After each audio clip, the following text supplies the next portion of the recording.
As an 8-figure CEO and an entrepreneur for the last 16 years, I've met a number of different millionaires and billionaires, and what they've taught me about life and business has radically reinvented my perspective on how I look at those things. Now, to be honest, a lot of them haven't learned that from places like YouTube. It wasn't around for them, but it is now. From the way they think about business to how they choose to spend their time and their radical self-awareness, I want to teach you the 8 most important lessons I've taken away from these friends because I know it can change your life. From the man himself, Alex Hormozi, I have learned that consistency is how you win in business.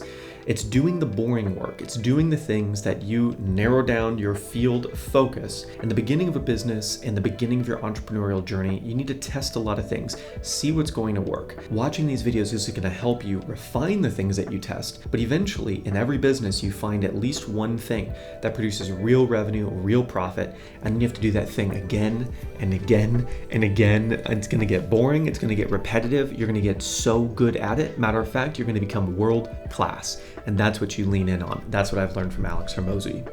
From Layla Hormozi, I've learned that radical self-responsibility is the key. If anything goes wrong in my company or in the company that I'm operating, it's my fault. Radical self-awareness. What did I not teach this person? What did I not train this person? Even if ChatGPT is my only employee, my executive assistant, I have to ask it the right questions. I have to engage with it in the right way. And ultimately, as the leader, it's your choice of what strategy everyone else does.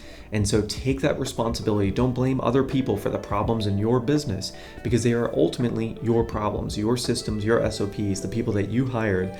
So take that responsibility and you'll notice that you'll grow so much faster and you'll have a happier team because they know that ultimately you've got their back and they're going to have yours.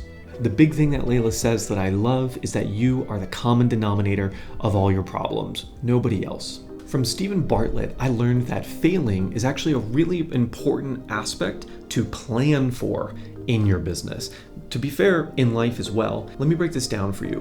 When we hosted the Reinvent Yourself Summit back in May, it had something like 100,000 attendees. If you were to calculate it all, maybe it's 250,000 people. I knew that hosting a big virtual summit was really risky. Maybe people would go, maybe people wouldn't. Would the offer land? So what I did is I installed something that Stephen loves, and I call it collateral value. I made sure that every aspect of the work that we were putting in to host or to put on this offer in our business was going to give value to everything else in our business. If we're going to do 40 interviews and each of those interviews is 45 minutes long, how much content does that give us to repurpose across platforms? How can we take what we've learned and turn it into materials for our students in our main business? How can we give as much as possible to those 40 different people we're interviewing in those relationships so that we can collaborate in the future? And this is all under the assumption that the summit itself was a failure. Collateral value, no matter what happens. And it was a success. And we had all of these extra things. So think of failure not as nothing actually occurred. Plant seeds of value in all of the things and assume, because this is the truth about business, 9 out of 10 things are not going to work as well as you wanted them to. 1 out of 10 is going to work way better than you thought it would. So plan for failure. Plan to get value from failure. Take notes, get better. This is a juicy one. Marissa Peer, one of my favorite people on the planet. The lesson I have learned from Marissa and continue to learn from Marissa is that you can choose the way that you feel about everything all the time. And there's some beautiful aspects to that. And like Layla Hormozi says, there's some radical self-responsibility that you've got to take for that. However I feel in every given moment is ultimately my responsibility. Can I change the environment? Can I change the people? Can I ask them to behave differently? Of course. But ultimately, it's all on me. And I can choose how I feel about everything. Sort of like collateral value. Sure, this thing failed, but I choose to see all the benefits of that thing. I choose to expect that failure, knowing that it is a part of my growth, it is a part of your growth. So how can we choose to feel amazing every day? I got more tips coming in the future for you on that one. Here's the real lesson I love from Vishen Lakhiani, the founder of Mindvalley. True freedom comes in unlearning. or unlearning is the new learning. He says that subtraction is actually what's going to get you the biggest bang for your buck when it comes to learning. And of course, there's a gradient for all of this, but imagine when you're going about your life and you decide that you want more peace, you want more mindfulness. What's the easiest way to do that? Is it to add a 1-hour meditation routine to your daily life? That could get a little tricky. I know it was for me.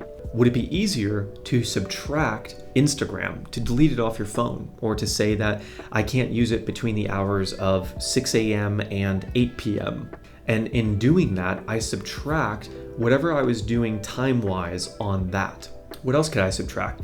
I could subtract words from my vocabulary. This could be very powerful. I can't is a phrase that maybe I won't use anymore. I can unlearn that vocabulary. That can always become I can. I have to is something I could lose. Now it's I get to. I don't have to go to the gym. I get to enjoy my body and go to the gym. I can't build this mega business, or I can't accomplish that, becomes how can I build this mega business? How can I accomplish that? Because the quality of the questions that you ask yourself will absolutely determine the quality of your life. So ask yourself beautiful, empowering questions. Give yourself that beautiful, empowering feeling, like Marissa Peer says, and you will suddenly see over time these 1-degree corrections of vocabulary, of language, of choosing to feel, of embodying these lessons that we're talking about are going to lead you to a life path that is so much more aligned and beautiful for you.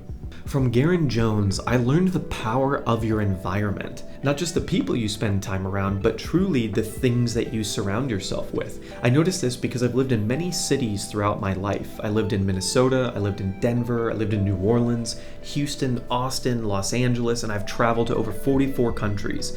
And in each of these places, you become a slightly different version of yourself. You've probably noticed around family members that you grew up with, you're a little bit different than the people you met most recently, or maybe your coworkers or your colleagues. Maybe you have a significant other that really brings out the best in you, or maybe not.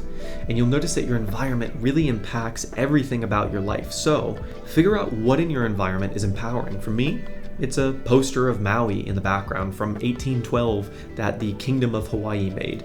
It's also books in the background. I like nice warm wood lighting.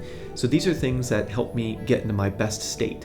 Find those little things for yourself and add them into your environment. Garen at one point was homeless, living in the back of a car, and eventually he became the incredible man that he is today that I look up to. And it's all due to changing the environment around him. From Regan Hillier, the manifestation queen of Mind Valley, I learned something very unexpected, is that manifestation comes from action.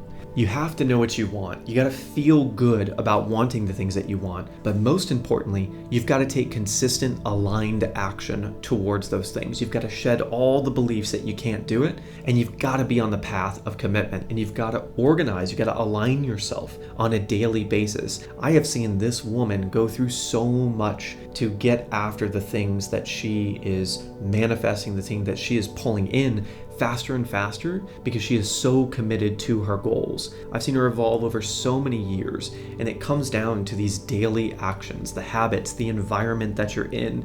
You're noticing that there's a pattern in these lessons here, and Regan is telling you, go after the things that you want, shed the beliefs, quiet the doubting voice in your head, and take the actions to get the thing that you want. Find the thing that is going to result in the most revenue, the most progress, and do the consistent, maybe some people would consider boring work. I consider it exciting because I choose to feel empowered about those actions that are going to bring me to what I want.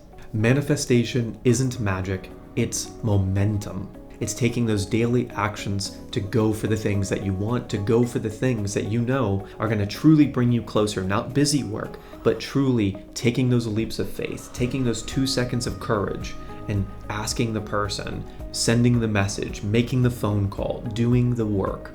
And from Joe Dispenza, I learned something surprisingly fascinating that has radically shifted many things in my life, notably my health, but also my business and my income. And that's that you are always evolving. Your brain never stops growing. It never stops changing, no matter how old you are. It can always build new neurons. It can always build new highways and interstates inside of itself and through your whole body. I'll give you a perfect example. For years and years, I was trying to gain more weight. I'm one of those people where if I'm not thinking about it, I get skinnier and skinnier. And I had tried to gain weight several times. I did 3 months here, 6 months here, and it just never stuck. I'd always lose all the weight again and go back to being really scrawny. In 1 year, I made a promise with my friend Eric that we would commit to an identity shifting 2-year time period. It would take 2 years to fully rewire everything about us to be different, to gain the weight that we had always wanted to gain, to change the people that we wanted to change into, to become who we wanted to be. And after those 2 years, I had went up and down, but I stayed more up than down, and my physiology changed, my habits changed, and my thoughts, my feelings, and my emotions radically shifted.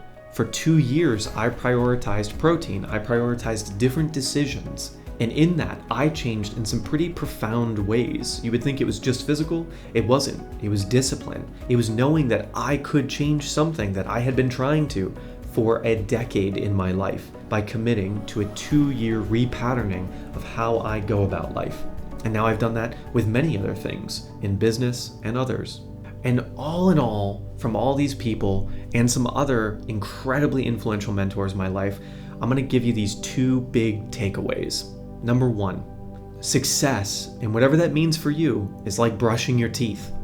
You got to do it every day or things get a little gross. If you want to change, it takes 3 months to really see some results, some success. It takes a year to become a different person. It takes 2 years to change your own internal world and your own identity. And when you think about it that way, plant as much collateral value on that path as you can, inspire as many people along the way as you can, and know that this path is a lifestyle decision. If you really want to go after big change, big success, commit to the long term.